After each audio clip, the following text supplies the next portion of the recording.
파리올림픽이 막을 내렸습니다. 성화의 불은 내려가고 2028년 LA 올림픽을 예고하는 폐회식장에서 한 프랑스 여학생이 고맙다고 소리를 지르고 있습니다. 소리를 지르는 방향을 따라가니 중국 대표단과 한국 대표단이 보입니다. 도대체 여학생은 어떤 것이 고마운 것일까요? 오늘은 프랑스에서 넘어온 사연을 여러분께 들려드리려고 합니다. 오늘의 이야기 시작합니다. 아 참, 여러분의 구독과 좋아요는 폭염도 물러가게 합니다. 제게 시원한 바람 한번 쏴주세요. 안녕하세요. 저는 파리에서 대학교를 다니고 있는 앙띠 패티입니다. 저는 학교에 제출할 논문의 주제를 고민하고 있었습니다. 정치외교학을 전공하는 만큼 어떤 주제가 현재의 국제 정세를 반영하여 논문으로 펼칠 수 있을지 고민이 깊어지던 와중 곧 다가올 파리올림픽에 맞춰 스포츠와 국제 정치 외교의 상관관계를 탐구하면 어떨까 하는 생각이 들었죠. 수업 시간에 강의실에서 자신들의 논문 주제에 관해서 교수님께 발표를 하였고 제 차례가 되었어요. 저는 올림픽이 단순한 스포츠 축제 이상의 의미를 가지며 국제관계와 정치적인 이슈들에 어떻게 영향을 미치는지에 대해 한번 다뤄보기로 결심했다고 말하며 스포츠와 정치 외교의 상관관계를 깊이 있게 논문화해보겠다고 교수님께 발표를 했습니다. 다른 친구들과 다르게 스포츠라는 주제를 선정한 저에게 교수님은 말씀하셨어요. 앙띠, 이 부분은 엄청 폭이 넓어. 표면적인 탐구보단 심도 깊게 접근해야 할 거야. 할 수 있겠니?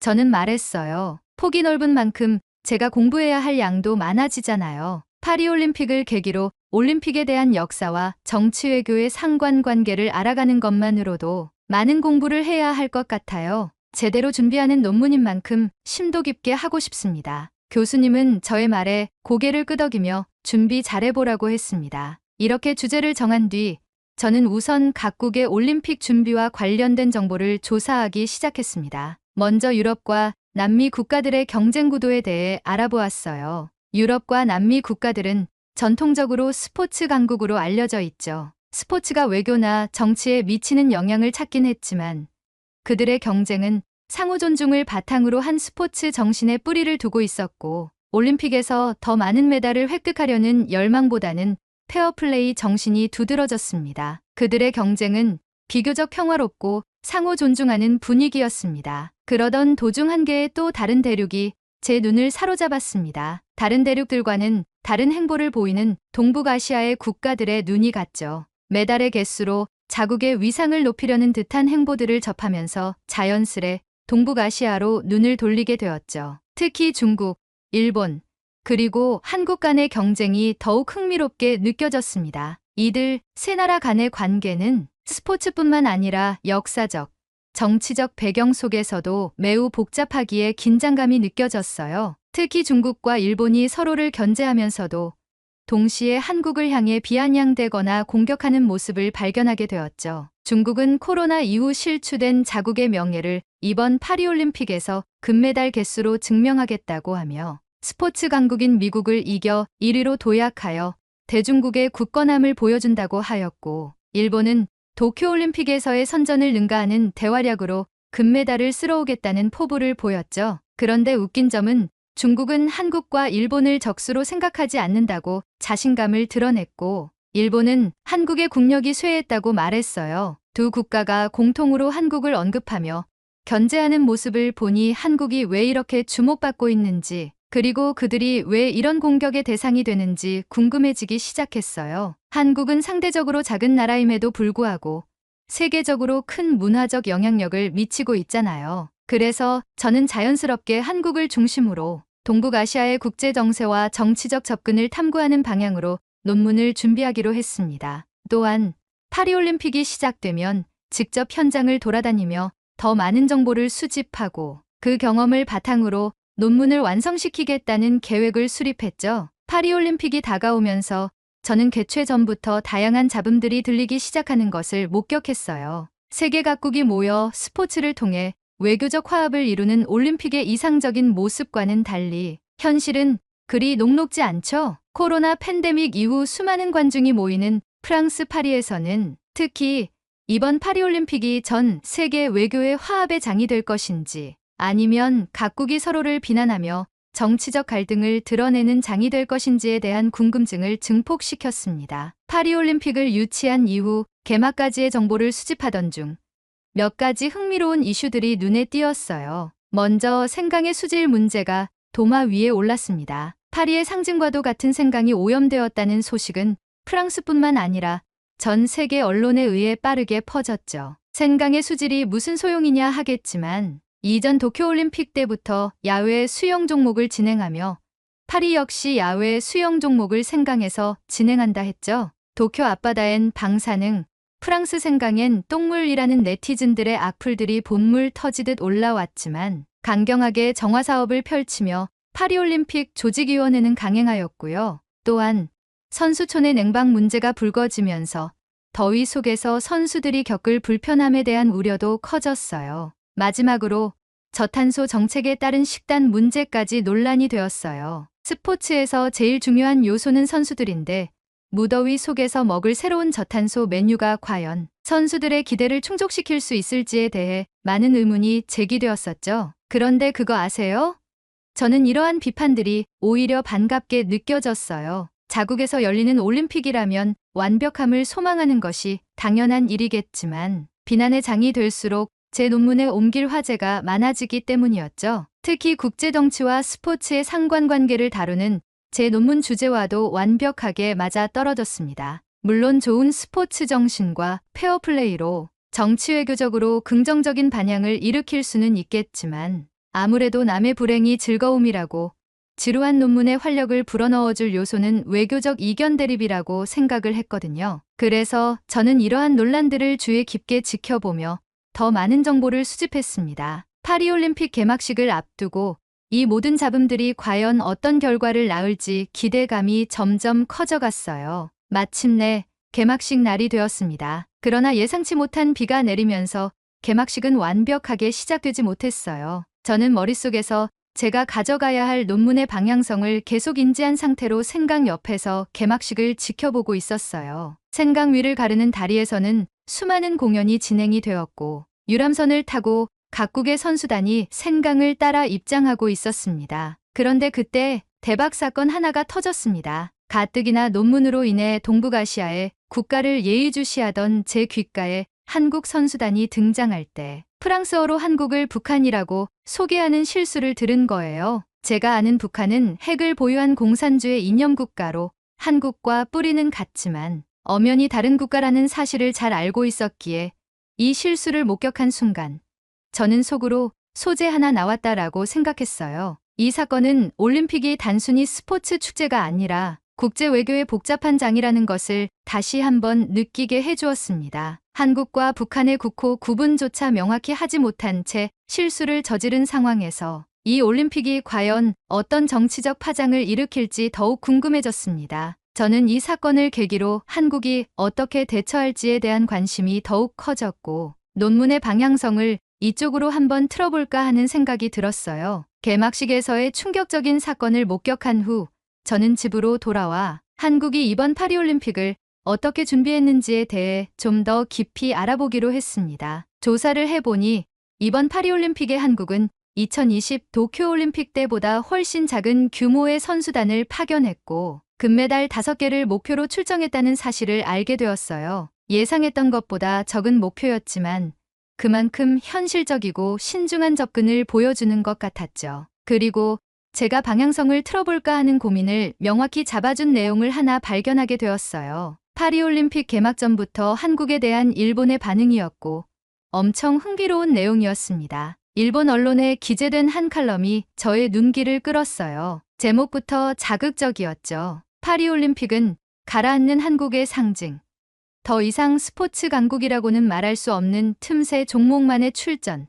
나라가 의기소침하다는 내용이었어요. 칼럼은 파리올림픽에서의 한국의 존재감을 대놓고 비하하며 한국의 국력이 약해지고 있다는 주장을 펼쳤습니다. 칼럼에서 일본은 한국이 올림픽에서 두드러지지 않는다고 지적하며 세계 언론이 자국 선수들의 활약상을 대대적으로 보도하는 가운데 한국은 파리올림픽의 동향을 소극적으로 전하고 있다라고 비판했죠. 그리고 올림픽에서의 활약은 경제 지표나 군사력 지표와는 다른 차원의 국력을 상징하지만 한국의 국력은 많이 쇠했다라고 덧붙이며 한국을 깎아내렸어요. 게다가 일본은 도쿄올림픽 때에 이어 이번 파리올림픽에서도 한국 선수들이 도시락을 싸왔다는 사실을 두고도 비난을 퍼부었어요. 도쿄올림픽 당시 방사능에 대한 우려로 도시락을 싸온 것은 이해할 수 있지만 청정지역 파리에서까지 도시락을 싸오는 것은 파리를 더럽고 불순하다고 대놓고 비판하는 처사라며 프랑스와의 관계에도 불을 지피려는 의도가 엿보였죠. 저는 진짜 한국이 프랑스를 더럽게 여기는 건가? 라는 생각이 들긴 했지만 칼럼의 내용을 더 깊이 읽어보았죠. 일본은 칼럼을 통해 한국에게 파리올림픽은 가라앉는 한국의 상징이라고 언급하며 한국 선수단 규모가 도쿄올림픽의 232명에서 이번 파리올림픽에서는 143명으로 현저히 줄어든 점을 강조했습니다. 이 수치를 비교하며 작아진 한국이라고 비꼬았죠. 그리고 한국이 도쿄올림픽 때 방사능 문제를 지적하던 것과 달리 프랑스에 가서는 조용히 있다는 점을 지적하며 때려잡아야 할 야만국 일본에서 존경해야 할 문화대국 프랑스로 무대가 옮겨져 조용한 것인가 라고 말하기도 했어요. 이 모든 것을 읽으면서 저는 정말 흥미로웠습니다. 국가는 스포츠를 통해서도 자신들의 자존심과 외교적 입지를 드러내고 서로를 도발하는 구도를 형성할 수 있다는 것을 다시금 느꼈어요. 일본의 이 발언들은 한국을 도발하고 선제 공격을 감행한 느낌이 강했죠. 그동안 제가 분석한 대로 국가 간의 위치와 외교적 대립 구도가 명확히 드러나는 이 상황을 보며 제 논문의 방향성이 확실히 잡혔다는 생각이 들었습니다. 싸움 구경이 재밌다는 말처럼 이런 정치적 갈등을 지켜보는 것이 학문적으로도 저에게 큰 영감을 주었죠. 파리올림픽 개막 전 일본의 도발에 한국이 어떻게 대응할 것인지에 대한 기대감을 안으며 파리올림픽은 개막하였고 한국의 별다른 대응 없이 각 종목별 경기들이 진행되었습니다. 파리올림픽이 본격적으로 진행되면서 각국의 메달 소식이 이어졌습니다. 하지만 저는 자국인 프랑스보다도 한국과 일본, 그리고 그들의 경쟁 구도에 더욱 집중하고 있었어요. 논문에 쓸 정보 수집에 몰두하며 특히 동북아시아 국가들 간의 미묘한 긴장 관계를 면밀히 관찰하고 있었죠. 한국과 일본에만 포커스를 맞추던 중 한국이 양궁 경기에서 금메달을 차지한 후 기자회견장에서 한 중국 기자의 발언이 큰 화제가 되었다는 소식을 접하게 되었습니다. 그 기자는 한국이 양궁 경기에서 금메달을 딴 것을 두고 운이라고 평가절하 했어요. 그는 한국의 금메달은 운에 불과하다. 10m 공기소총 경기에서도 0.1mm 차이로 운을 가져갔고 이번 양궁 경기에서도 4.9mm 차이로 운을 챙겨갔다고 발언했습니다. 이 발언은 많은 사람들의 이목을 끌었고 즉각적으로 논란을 일으켰죠. 특히 스포츠 외신들과 선수들은 이 발언에 강하게 반발했어요. 외신과 선수들은 운도 실력의 일부이고 스포츠에서 발생하는 수많은 변수를 인정하지 않는다면 그 행위 자체가 비난의 대상이 된다고 반박하며 중국 기자의 발언에 강하게 태클을 걸었습니다. 중국 기자의 발언은 단순한 스포츠 결과에 대한 논평을 넘어 한국에 대한 또 하나의 공격으로 느껴졌습니다. 일본이 한국을 비난했던 것에 이어 이제 중국까지도 한국을 겨냥하는 모습을 보며 저는 다시 한번 한국이 이들 국가들 사이에서 얼마나 중요한 위치에 있는지 실감하게 되었어요. 특히 동북아시아에서 한국이 문화적, 정치적으로 큰 영향력을 끼치고 있다는 사실이 다시 한번 확인된 순간이었죠. 한국의 문화와 스포츠가 많은 주목을 받고 있는 현 시점에서 한국보다 뛰어나고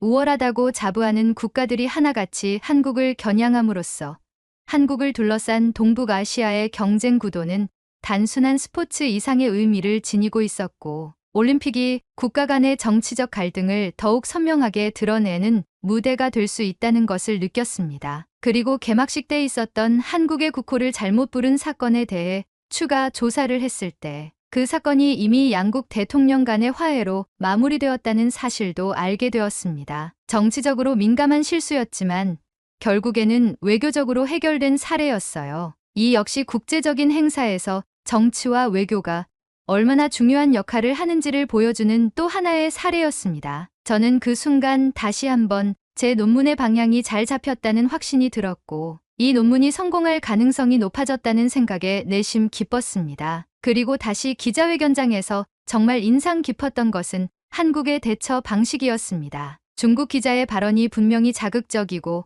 도발적인 내용이었지만 한국은 이에 대해 감정적으로 대응하지 않았어요. 대신 한국은 상대를 존중하며 차분하게 자신의 입장을 밝히고 자국에 대한 자부심과 애국심을 명확하게 드러냈죠. 프랑스인인 제가 봐도 화가 날 만한 내용이었지만 한국인들의 반응은 참으로 놀라웠습니다. 오히려 그들 안에는 자신감이 넘쳐 흘렀어요. 이 자신감이 과연 어디에서 나오는 것일까?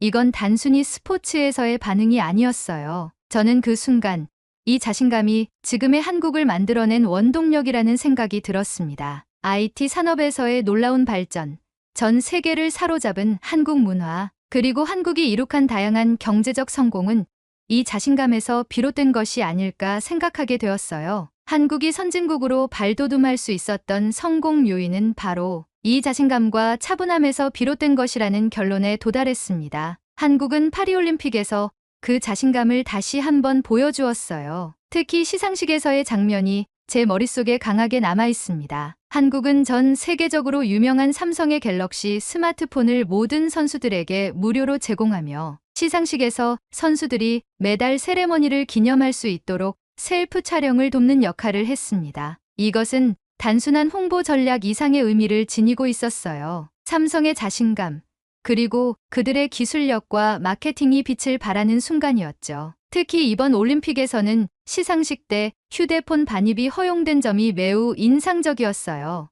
이전의 올림픽에서는 시상식에서 휴대폰 반입이 금지되었었지만 삼성이 저번 올림픽부터 이 조항을 깨부수며 변화의 흐름을 만들어냈다고 하더군요. 불가능을 가능하게 만드는 바로 이 한국의 자신감이 그들을 더 높은 곳으로 이끌고 있지 않나 하는 생각이 들었습니다. 이 모든 상황을 보면서 저는 한국의 대응과 그들이 보여주는 자신감을 제 논문에 기록해 두었습니다. 한국이 왜 선진국으로서 성공할 수 있었는지, 그들의 내면에 숨겨진 강력한 자신감이 어떤 역할을 했는지를 다시 한번 깊이 생각하게 되었어요. 이런 부분이 제 논문에서 중요한 핵심 포인트가 될 것이라고 확신하게 되었습니다. 처음에 논문을 준비할 때 저는 스포츠 축제에서 동북아시아 3강인 중국, 일본, 한국의 기싸움을 주제로 삼았습니다. 그러나 시간이 지나면서 특히 한국이 이러한 기싸움에서 왜 주목받고 있는지에 대해 더 깊이 탐구할 필요성을 느끼게 되었어요.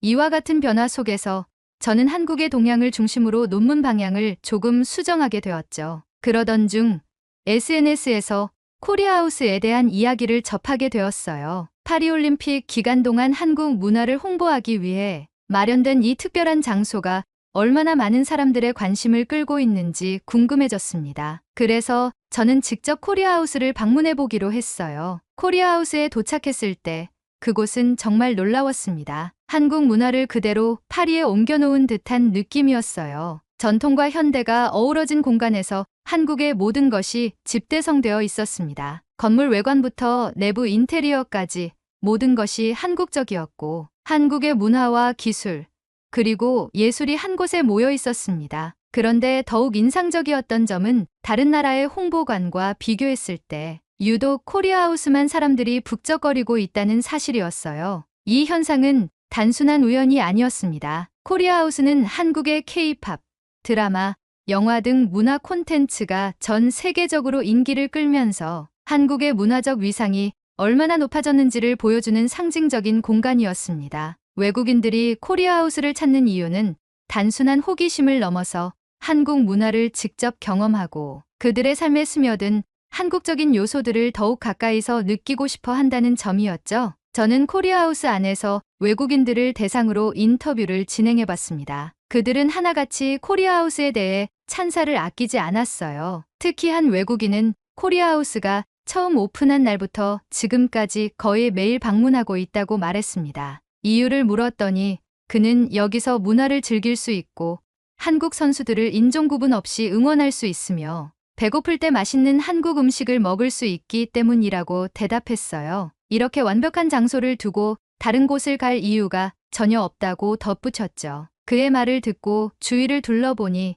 정말 많은 사람들이 한국 문화를 경험하며 즐거운 시간을 보내고 있었어요. 한국의 문화적 영향력이 얼마나 커졌는지, 그리고 그 영향력이 단순히 소비에 그치지 않고 사람들의 마음속에 깊이 자리 잡고 있다는 것을 직접 느낄 수 있었습니다. 이 순간 저는 한국이 얼마나 철저히 준비하고 자신감 있게 이 올림픽에 임했는지를 깨달았습니다. 단순히 메달을 따는 것이 아니라 올림픽을 계기로 한국의 문화를 전 세계에 알리고 국제사회에서의 입지를 다지는데 성공한 한국의 모습은 정말 인상적이었어요. 그리고 이런 자신감이야말로 한국이 국제적으로 성공할 수 있었던 비결이라는 생각이 들었습니다. 제 논문은 이제 한국의 문화적, 정치적 힘을 중심으로 한 성공 사례로 더욱 명확한 방향성을 갖추게 되었습니다. 한국에 대한 긍정적인 면이 계속해서 두드러지는 가운데 일본과 중국의 네티즌들과 언론이 분개하는 모습을 보면서